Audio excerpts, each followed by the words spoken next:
अधिकारी बनाने को लगा दी पूरी जान। कामयाब होते ही पत्नी करने लगी दूसरों के साथ घर बसाने का प्लान। पूरा मामला सुनकर आप भी रह जाएंगे हैरान। योगी तक पहुंची बात, हो गया खुलासा। एसडीएम साहिबा की निकल गई अकड़, अब नौकरी भी जाएगी। प्यार और बेवफाई की एक ऐसी कहानी जिसे सुनकर आपकी आंखों में आ जाएगा पानी। ये 2 मिनट का वीडियो देखकर आपका रिश्तों से विश्वास उठ जाएगा।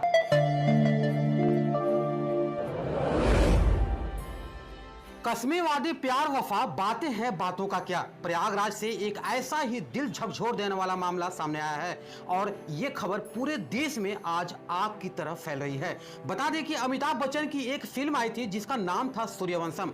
फिल्म में अमिताभ बच्चन अपनी पत्नी को पढ़ा लिखाकर आईएएस अफसर बनाते हैं। अमिताभ बच्चन खुद पढ़े लिखे तो नहीं, लेकिन पत्नी के पीछे दिन रात मेहनत करके पत्नी को आईएएस अफसर बनाते हैं। प्रयागराज से एक ऐसा ही मामला सामने आया है, लेकिन इसके पीछे की हकीकत जब आप जानेंगे तो आपके भी होश उड़ जाएंगे।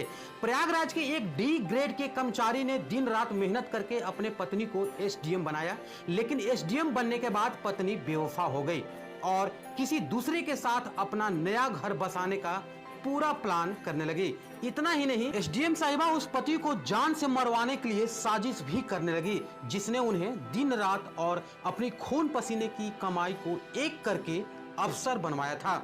वो खुद बड़ा नहीं बन पाया, लेकिन उसने अपनी पत्नी को जरूर बड़ा बनाया। इन दिनों ये खबर पूरे देश में आग की तरह फैली हुई है और अब ये खबर मुख्यमंत्री योगी बाबा तक भी पहुंच गई है। दरअसल प्रयागराज के रहने वाले आलोक मौर्य का साल 2009 में पंचायती राज विभाग में डी ग्रेड के पद पर चयन हुआ। साल 2010 में आलोक मौर्य की पोस्टिंग प्रतापगढ़ में हुई। बता दें कि साल 2010 में ही आलोक की शादी वाराणसी के चिरई गांव की रहने वाली ज्योति से हुई।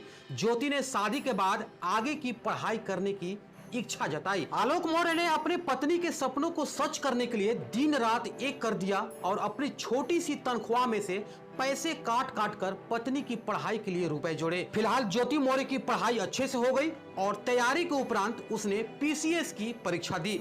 2015 में जिस दिन उसके घर में जुड़वा बेटियां हुई, 2 जुड़वा बेटियां हुई, ठीक उसी दिन पीसीएस का रिजल्ट आया और ज्योति का सिलेक्शन पीसीएस के एक अधिकारी के रूप में हो गया। पूरे घर में खुशी छा गई। ज्योति मौर्य ने सफलता का पूरा श्रेय अपने पति आलोक मौर्य और अपने ससुर को दिया। बता दें कि इस खुशी को देखते हुए 2019 में घूमनगंज के झलुआ में ज्योति मौर्य के नाम से आलोक के पिता ने यानी ज्योति के ससुर ने रिटायरमेंट के बाद मिले पैसे से अपने बहू के लिए घर खरीदा। उस समय तक सब कुछ ठीक ठाक चल रहा था। इसी बीच 2020 में मनीष दुबे नाम का व्यक्ति इन दोनों के रिश्तों के बीच खलल डालने के लिए पहुंच गया। पति आलोक मौर्य का आरोप है कि उसे अपनी पत्नी पर शक हुआ और पत्नी ज्योति का मोबाइल चेक किया। इस बीच मनीष दुबे, जो कि होमगार्ड कमांडेंट के पद पर तैनात था, बता दें कि उसी के साथ उसकी पत्नी ज्योति मौर्य का ओपन चैट सामने आया। इसका विरोध करने पर ज्योति मौर्य गुस्से से लाल हो गई। आलोक मौर्य ने समझाने की बहुत कोशिश की, लेकिन मामला नहीं सुधरा। इस बीच आलोक ने मनीष दुबे के पत्नी से भी संपर्क करने का काफी प्रयास किया। बता दें कि उसने भी काफी कोशिश की, लेकिन बात नहीं बनी। 22 फरवरी 2023 को सरकारी आवास पर पीसीएस पत्नी ज्योति और कमांडेंट मनीष दुबे को रंगे हाथों पकड़ लिया। इस घटना के बाद दोनों ने आलोक मौर्य को जान से मारने के लिए दौड़ाया, पर किसी तरह से भागकर आलोक मौर्य बच गया। ज्योति मौर्य अपने पति आलोक मौर्य को तलाक देकर मनीष के साथ घर बसाने का सपना देखने लगी, लेकिन इसी बीच आलोक ने ज्योति मौर्य के खिलाफ मुकदमा दर्ज करा दिया। आलोक मौर्य ने अपने शिकायत में व्हाट्सएप चैट का भी जिक्र किया है और हत्या की साजिश रचने का आरोप लगाया।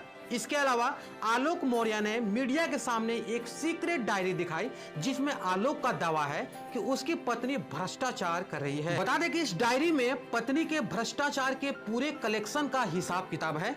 इस डायरी से पता चला है कि आलोक ने जो बात बताया है वो सही है। इसके अलावा आलोक का ये भी कहना है कि ज्योति ने कहा है कि या तो तलाक ले लो या तो तुमको मार दिया जाएगा। जिस पत्नी को पढ़ा लिखाकर आलोक ने अफसर बनाया, वो आए दिन आलोक को 376 के मुकदमे में फंसाने की धमकी भी दे डाली। इस मामले को आलोक ने होमगार्ड मुख्यालय में भी शिकायत दर्ज कराई है और इसकी जांच भी की जा रही है और बहुत जल्द ही इसकी रिपोर्ट आने की संभावना है। डीआईजी संतोष कुमार खुद इस मामले की जांच में जुटे हैं और जल्द इसे पूरा करने का निर्देश भी दिया है, क्योंकि ये खबर एक पत्नी पर नहीं, देश के कई बहू बेटियों के सपने पर कलंक लगाने का काम कर रही है। इसी बीच आलोक मौर्य ने मुख्यमंत्री योगी आदित्यनाथ से भी न्याय की गुहार लगाई है। आलोक को उम्मीद है कि उसे न्याय मिलेगा और ये आरोप अगर सच साबित होते हैं तो ज्योति मौर्य की नौकरी और अकड़ भी जा सकती है। ज्योति मौर्य ने इस बार सफाई देते हुए कहा है कि शादी से पहले आलोक ने बताया था कि वो एक ग्राम पंचायत अधिकारी है, लेकिन वो एक सफाई कर्मचारी थे और इस वजह से अब वो आलोक मौर्य से तलाक ले रही हैं। इसी के साथ ज्योति मौर्य ने आरोप लगाया है कि उनके पति ने उनका व्हाट्सएप हैक कर लिया और फिर उनकी चैट वायरल कर दी। ज्योति मौर्य ने आरोप लगाया है कि उनके पति उनसे 50 लाख रुपए और एक घर की मांग कर रहे हैं। मामला हद के पार हो गया है और रिश्तों में दरार इतनी ज्यादा बढ़ गई है कि अब इन रिश्तों का बिखरना बिल्कुल तय माना जा रहा है। आलोक के न्याय की उम्मीद है, वही ज्योति मौर्य को डर सता रहा है कि कहीं योगी बाबा ने एक्शन ले लिया तो नौकरी ही ना चली जाए। खैर, जांच के बाद दूध का दूध और पानी का पानी हो जाएगा।